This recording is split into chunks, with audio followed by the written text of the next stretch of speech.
আসসালামু আলাইকুম মাস্টারজি ভাইরা, আশা করি ভালো আছেন। দেশ ও দেশের বাইরে থেকে যারা আমার এই ভিডিও দেখছেন সবাইকে আন্তরিক শুভেচ্ছা ও আসসালামু আলাইকুম।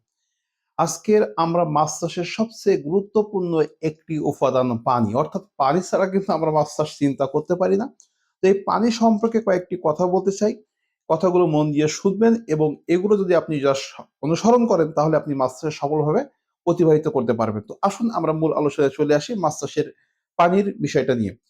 পানির কিন্তু আসলে মূলত দুটো গুণাগুণ রয়েছে, একটা হচ্ছে ভৌত গুণাগুণ, একটা হচ্ছে রাসায়নিক গুণাগুণ। তো আমরা প্রথমে ভৌত গুণাগুণ জানতে চাই। ভৌত গুণাগুণটা কি? সেটা হচ্ছে পানির গভীরতা। পুকুরের পানির গভীরতার উপরেই ডিপেন্ড করে পানির উৎপাদনশীলতা। অর্থাৎ পুকুরের পানি যদি খুব বেশি হয় বা খুব কম হয়, এর নেগেটিভ পজিটিভ কিছু দিক থাকে, সেটা বলতে চাই।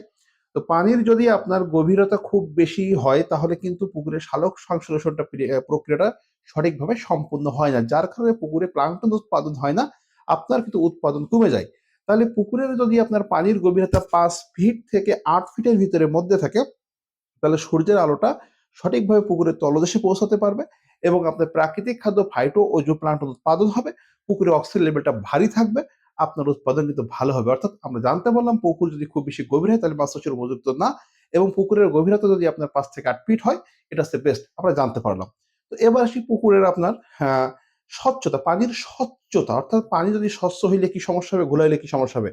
পানি যদি অতিরিক্ত ঘোলা হয় তাহলে কিন্তু সূর্যের আলো পুকুরের তলদেশে পৌঁছাতে পারবে না, ফাইটোপ্ল্যাঙ্কটন এবং জুপ্লান্কটন কিন্তু উৎপাদন হবে না, কারণ সালোক সংশ্লেষণ তো ঘটবে না। এই জন্য আপনার পানিটা ঘোলা রাখা যাবে না। যদি পুকুরে পানি ঘোলা হয়ে যায় তাহলে প্রতি শতাংশে আপনি 250 গ্রাম চুন মেরে পানিটাকে ক্লিয়ার করতে পারেন, অথবা আপনি ফিটকিরি প্রয়োগ করতে পারেন ফিনিশিং পর্যায় হিসাবে।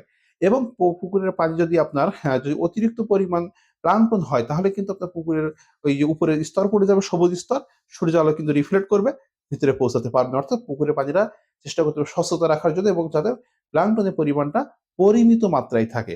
পুকুরের আপনি জাস্ট পুকুরের তলা থেকে মানে পুকুরের উপর থেকে আপনি পানির 15 আপনার 10 ফিট পর্যন্ত 10 ইঞ্চি অথবা 1 ফুট পর্যন্ত হাত নিচে ডাবিয়ে দেবেন। যদি আপনি দেখতে পান বা হালকা হালকা দেখা যায় তাহলে পানি ঠিক আছে।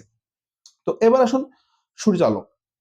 পুকুরের পানির জন্য সূর্যালোক একটা গুরুত্বপূর্ণ পয়েন্ট। পুকুরে যাতে আপনার সঠিকভাবে সূর্যের আলো পৌঁছাতে পারে, এই জন্য আপনার পুকুরের ডালপালা কেটে দিতে হবে। যদি বড় বড় কচুরিপানা থাকে সেগুলো পুকুর থেকে তুলে ফেলতে হবে। অর্থাৎ সর্বশেষ কথা হচ্ছে পুকুরের পানিতে আপনার পর্যাপ্ত পরিমাণ সূর্যালোক পৌঁছাতে পারে সেই ব্যবস্থা কিন্তু আপনাকে করতে হবে। এবার আসুন পানির তাপমাত্রা। পানির তাপমাত্রা কিন্তু মাছের দৈহিক বৃদ্ধির জন্য একটা মোস্ট ইম্পর্টেন্ট পয়েন্ট। কেন বললাম দেখুন, যদি আপনার পুকুরের পানির তাপমাত্রাটা কম থাকে, অর্থাৎ শীতকালে পানির তাপমাত্রা কম থাকে, মাছে খাদ্য গ্রহণ কম করে। পানির তাপমাত্রা যদি বেশি হয় তাহলে মাছের কিন্তু খাদ্যের গ্রহণের পরিমাণ বেড়ে যায় এবং মাছের কিন্তু উৎপাদনও পক্ষান্তরে বৃদ্ধি পায়।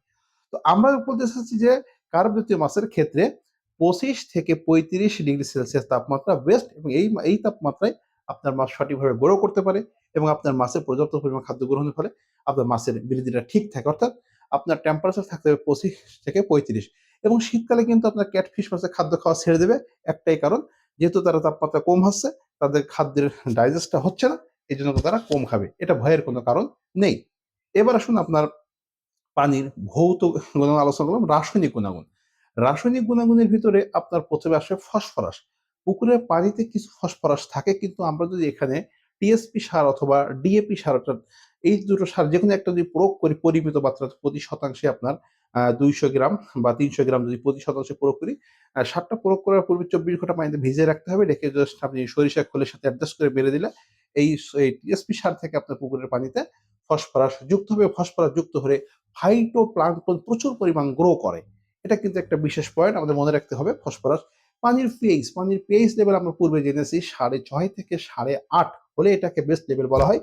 যদি 6 এর নিচে আপনার পানির পিএইচ থাকে তাহলে মাছের উৎপাদনশীলতা বৃদ্ধি আপনার কমে যাবে, এবং যদি 8.5 এর উপরে চলে যায় তাহলে আপনার উৎপাদন সেখানে কমে যাবে, কারণ 8.5 এর উপরে গেলে কার্যকরী অণুজীবগুলো কাজ করতে পারে না, এবং যদি আপনার 6 এর নিচে চলে আসে তাহলে কার্যকরী অণুজীবগুলো ধ্বংস হয়ে যাবে বা মারা যাবে। তাহলে আমরা জানতে পারলাম আমাদের পিএইচ লেভেলটা থাকতে হবে 6.5 থেকে 8.5 অল টাইম। এবং মাছ চাষের জন্য ক্ষারধর্মী পানিটা খুব বেশি ভালো, অ্যাসিড বা অম্ল পানিটা কিন্তু ভালো না। এবার আসুন মাছ চাষের সবচেয়ে মোস্ট ইম্পর্টেন্ট পয়েন্ট হচ্ছে আপনার অক্সিজেন। এই অক্সিজেনের কারণে কিন্তু আমাদের মাছের বৃদ্ধি ঘটে, অক্সিজেন কারণে মাছ মারা যায়, সেটা আলোচনা করতে চাই। অক্সিজেন মূলত আপনার সালোক সংশ্লেষণ প্রক্রিয়ার মাধ্যমে কিন্তু পানিতে দ্রবীভূত হয়। এছাড়াও বাতাস থেকে কিছু অক্সিজেন পুকুরের পানিতে প্রবেশ করে, যার সাহায্যে মাছ শোষণ কার্য চালায়। তো আপনার পুকুরে যদি অতিরিক্ত পরিমাণ ফাইটোপ্লাঙ্কটন বা জুপ্লাঙ্কটন উৎপাদন হয় তাহলে কিন্তু ওরা যেমন আপনার দিনের বেলায় অক্সিজেনটা ছাড়বে, রাতের বেলা কিন্তু অক্সিজেনটা গ্রহণ করবে। দিনেও যেমন অক্সিজেন গ্রহণ করবে সূর্য আলো এই আপনার সালোক সংশ্লেষণের মাধ্যমে, রাতেও কিন্তু প্রক্রিয়াটা চলমান থাকবে। কিন্তু রাতে তো আসলে সূর্য আলো থাকে না। সো অক্সিজেন কিন্তু উৎপাদন হয় না। কিন্তু তারা কিন্তু অক্সিজেন নিতেই থাকে। এইজন্য আপনার পুকুরে ভোরবেলা মাছ জেগে যায় বা খাবি খায়।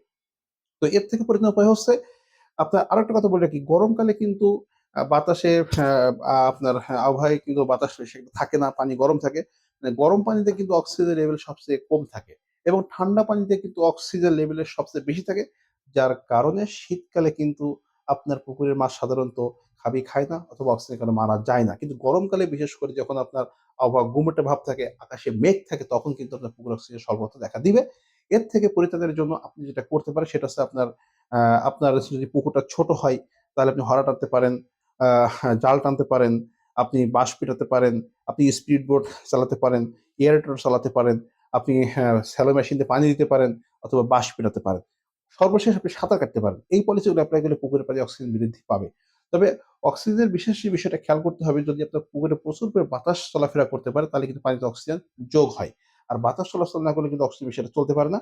তো অক্সিজেনের যে লেভেলটা থাকতে হবে পানিতে সর্বনিম্ন 2 মিলিগ্রাম পার লিটার। এটা সর্বনিম্ন। তবে সবচেয়ে ভালো লেভেল হচ্ছে ৫ থেকে ৭ মিলিগ্রাম পার লিটারে। তো আরেকটা বিষয় হচ্ছে আপনার মাছ চাষের এই অক্সিজেনটাই কিন্তু মাছের খাদ্য গ্রহণে সহায়তা করে। আমরা কিন্তু একটা কথা পড়েছিলাম, আমরা যে খাবারটা গ্রহণ করি, খাবারটা হজমের বায়ু দরকার হয়, মানে বাতাস দরকার হয়। তা আসলে আমাদের ক্ষেত্রে যেমন মাছের ক্ষেত্রে কিন্তু তেমনই হয়।